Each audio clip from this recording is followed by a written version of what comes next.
Hi guys, good afternoon and welcome to Your Stocks. I'm Pavitra Parekh. We have lots of queries which have come in and we have some experts to help you with that as well. But first up, a quick look at the market, which is actually holding up quite well today. It is an up day. We're currently at 18,120. So we've climbed once again above that 18,100 mark. But you know what's interesting today is that once again, Nifty IT is really leading the gains. And this is something that we saw in the past few hours where Nifty IT has really moved higher quite well. And the banks have actually slipped a little bit. So something like an ICICI Bank is at the low point of the day, but a lot of the tech names, the likes of Tech Mahindra, Infosys, HCL Tech, they're all pretty much at the high point of the day, perhaps also because, you know, of the kind of rally that we saw in the US markets and on the NASDAQ on Friday. So that's interesting. That's, playing out with our markets. The bank's also holding up quite well. It is around a 330-point gain that we are seeing, but what is perhaps a little soft today is the mid-cap index. We'll talk more about the market in just a bit, but first up, let me invite our guests on the show. We have Rajat Bose joining us, and we also have Sharad Avasthi, the head of PCG research at SMIFS, to answer all of your stock-related queries.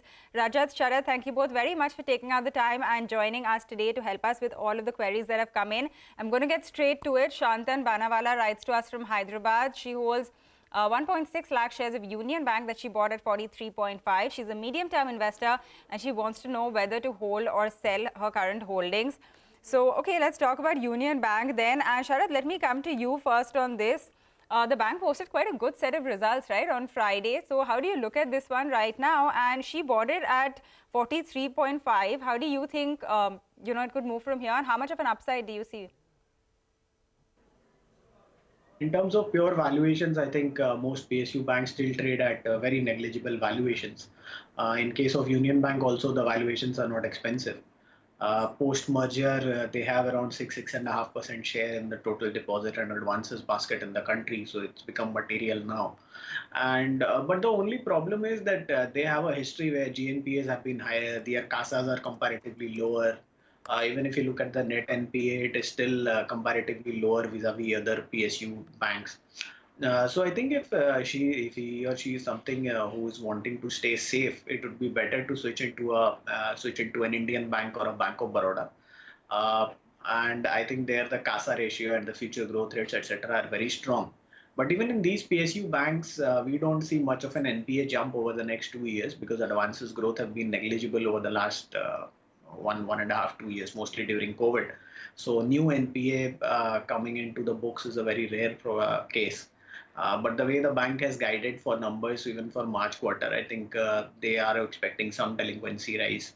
So it's better that she books profit here and switch to a Bank of Baroda or an Indian bank. It would be a much safer bet to hold on to.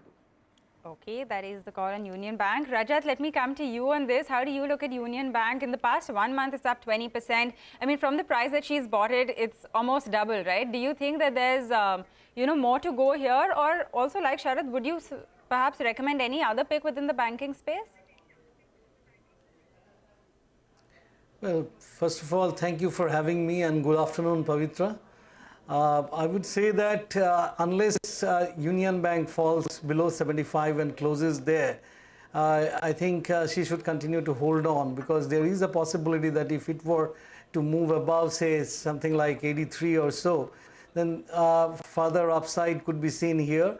But any fall below 75 would be pretty damaging for the stock because in that case the recent low around 67 or so might be retasted. So I would suggest a hold with a stop below 75 on closing price basis. All right, that is the call coming in on Union Bank, a complete fundamental and technical call for you. But let's move on to the next query. As in, this one comes in from Mohul Prasad, who writes to us from Bihar. He has 50 shares of Tata Power, which he bought at 106 rupees a share. He wants to know what he should do with these investments. Should he hold? Should he sell?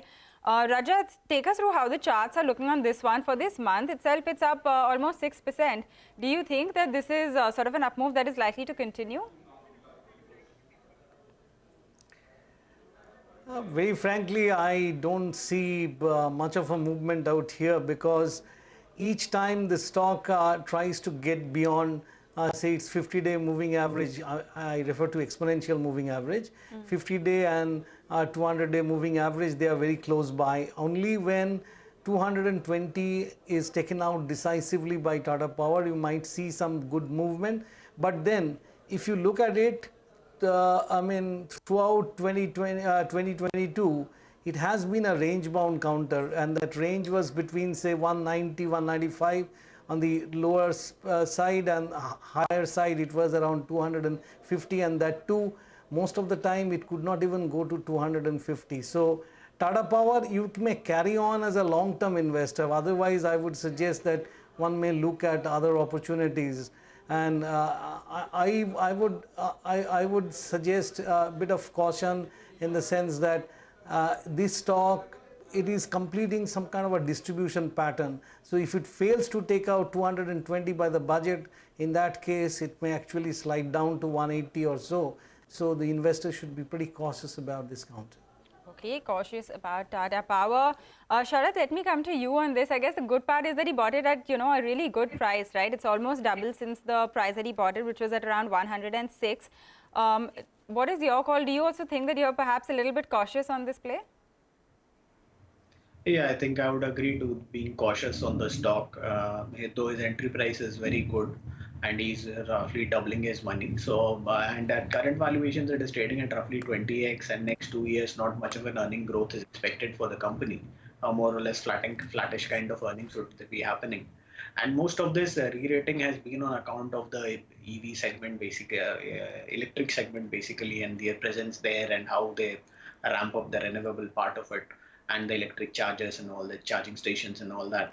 But I think most of it is already priced in. If you look at most of the other peers within the similar business pattern, business profile, you would find companies trading at 10, 12 times. So roughly 50% of the valuation comes from the electric business. So I think gradually you can expect that it is more or less fully priced at current valuations with not much growth over the next 2 years.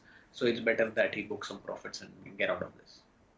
All right, got it. That is on Tata Power. Let's move on to our next query. This one comes in from Venkat Raman, who writes to us from Karnataka, and this is on some of the tech names. He holds 80 shares of Wipro, which he bought at 580, and also 25 shares of HCL Tech at around 1,000 rupees. He's a medium-term investor, and he wants to know whether to hold or sell.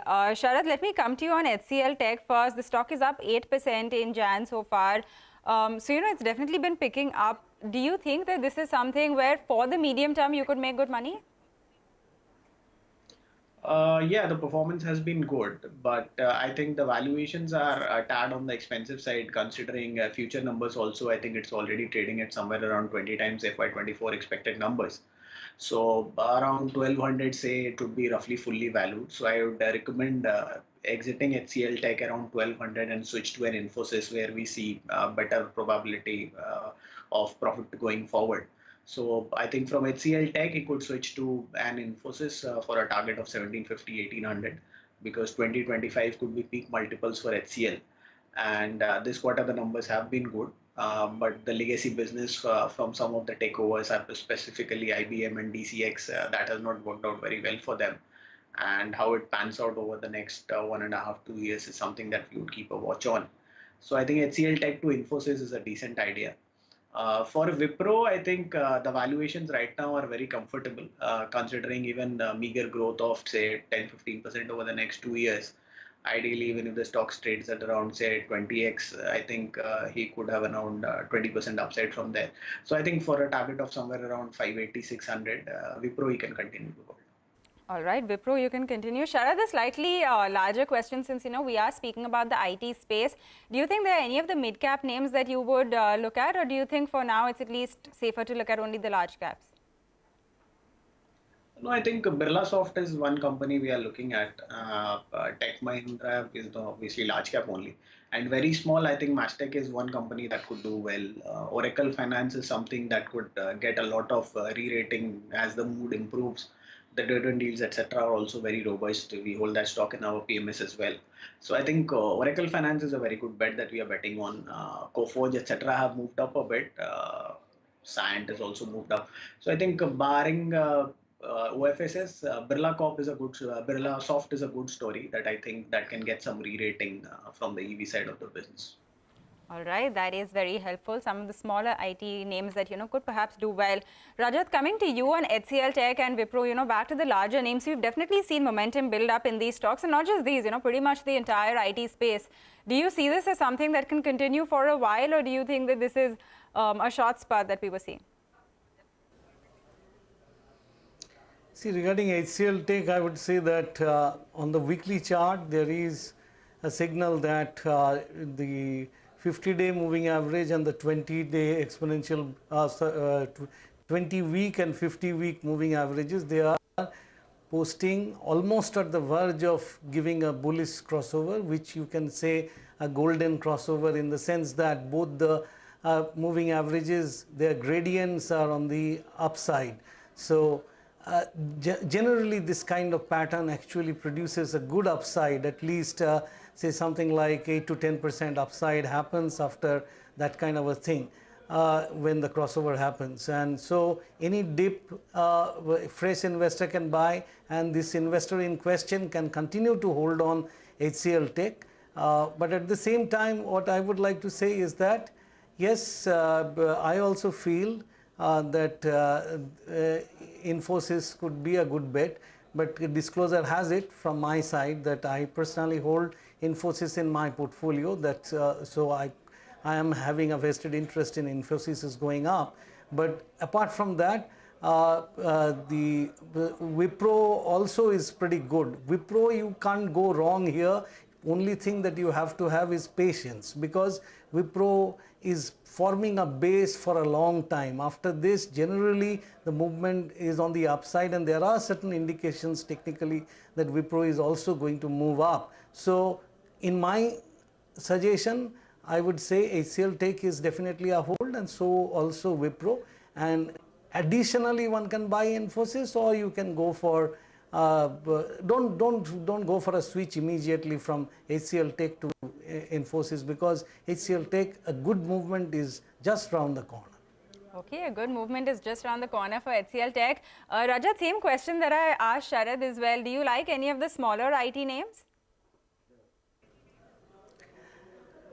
Well, I would say that you better stick to these companies, because going forward, the market may see a lot of volatility. So in that case, if you are in the large cap names, that would be better. But stocks like LTI, Mindtree, Tech Mahindra, these Tech Mahindra of course is among the large cap ones only.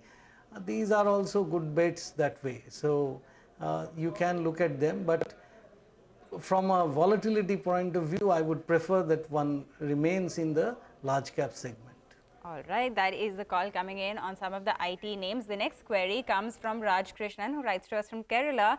He holds 300 shares of Trident, which he bought at 40 rupees a piece. He has 100 shares of Sequent Scientific at 120 and around 60 shares of Venus Remedies at 312. He wants to know the future prospects of all three of these investments. So let's get to them. He's actually making losses on all three of these. Rajat, any of these do you think are poised for perhaps a move upwards? Because he is, like I did point out, he bought Trident at 40, it's currently at 33. He has Sequent Scientific, which is, seen a significant correction as well. Venus Remedies as well, it's down over 50% in a year. Do you think any of these are good stocks to hold on to and, for a medium-term kind of perspective could do well? Pavitra, just as I said in the previous answer, the answer to the previous query, that I expect a lot of market volatility. 2023 will see a lot of market volatility. These kind of stocks, small cap or mid cap, micro cap stocks, they are actually going to suffer a lot. And regarding Sequent Scientific, it has almost sacrificed everything of its previous rally, previous up move that happened. That was an intermediate uptrend, but it has sacrificed almost 80% of that. And when you look at Trident, very frankly, it is something like a Khavariya counter.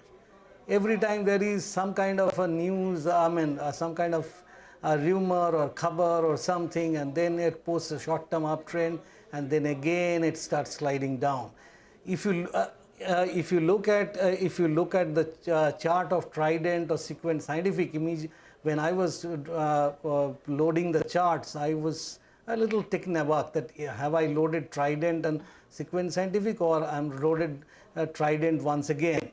The charts are somewhat similar, so there also you should get out. Regarding Venus Remedies, what I would say is that this is one stock, you sell right away. That is, today itself. This looks pretty bad. Just as I said in HCL Tech that it would move up, the weekly charts are suggesting that this stock can go down even if there were to be a rally that should be used as a selling opportunity. All right, Rajat, thanks a lot for taking us through, that entire portfolio that our viewer has written in with. But with that, we're going to get into a short break. Rajat and Sharad, I request you both to hold on for just a bit. We're going to take a very quick break and come back with lots more queries. Hey guys, welcome back. You're still tuned into Your Stocks on CNBC-TV18 and we still have Rajat and Sharad to answer all of your stock related queries. And the next one is very interesting. It comes in from Danny D'Souza, who's written in from Goa. He holds 100 shares of Yes Bank, which he bought at 200, and 30 shares of Asian Paints at 2000. He's a medium-term investor and he wants to know what he should do with both of these investments. Sharad, this is a good day to be talking about Yes Bank. It's down almost 8%. In addition to the earnings, it's also the entire issue of 81 bonds, right? So do you think that, I mean, of course, the buying price over here is extremely high, but how would you approach this kind of investment now? Yes, bank, the way it moves up occasionally because of the news flow, it's very difficult. Yeah. Recent capital raise and everything, people are very gung-ho about how the whole situation would turn. But capital raise when a bank is functioning normally and a capital raise when a bank is raising funds while it is deep into trouble, it's very different actually. Because part of the capital raise would go into maintaining your adequacy ratios and the rest of it would be to pump up your growth going forward. And that growth for a bank which has lost its reputation to grow at 30% CAGR kind of over the next 1 or 2 years would be very difficult. It will be very gradual. It will be a very gradual process. And suddenly, occasionally, something or the other keeps coming out of the closet for the bank, which again creates another set of nervousness. So I think it's best that people avoid it right now, or wait for a few quarters, look at how the numbers are panning up, and I don't think that before 1 or 2 years anything material is going to happen. It is already trading at 2 times price to book. The next 2 year expectations are what, 1 to 1.5 rupee kind of addition to the book value. So I don't see any material change in the prospects of the bank in the near term, at least 2.5 years. So it's better to avoid Yes Bank at these valuations. All right, avoid Yes Bank. What about Asian Paints? I mean, this one has not done much in the past 1 year. It's actually down around 12%. The high for this one was around 3,600, right? Do you think those kinds of levels are something that you expect in the near term? No, looks like a remote possibility to me. In spite of the fact that we expect oil prices to come down and that should aid lower raw material cost for them and might result in higher margins. But right now the company is not guiding for higher margins. Fresh competition is coming into the market in the form of Grasim and JSW. And I don't think it will be a very easy cakewalk kind of situation for them. And the biggest problem that the company had over the last 1.5 years is the overvaluation that we saw. I believe even today it is trading at somewhere around 52 times 2 year forward. So still there is a lot of pain. There could be more pain for Asian Paints. The best you can hope for is that it does not correct much. But to expect appreciation over the next 1.5 to 2 years, it seems like a very difficult task for me. So would you recommend booking profits here and getting out? Because I mean, he got in at 2,000, so he's definitely made good money on this. Do you think it's a good time to just get out of this stock now? Yeah, I think 1.5 to 2 years, you're not expecting much. There are plenty of other opportunities available. Within the same segment, if you want to get into an AkzoNobel is probably a much better bet than Asian Paints. Though the return ratios could be a tad lower than Asian Paints, but the valuation comfort more or less is much higher in case of an AkzoNobel. And it is a pure play paint company only, while Asian Paints, some of the diversifications done over the last 1.5 to 2 years are yet to yield results. All right, got it. Rajat, let me come to you very quickly on Asian Paints first, and then also your thoughts on Yes Bank.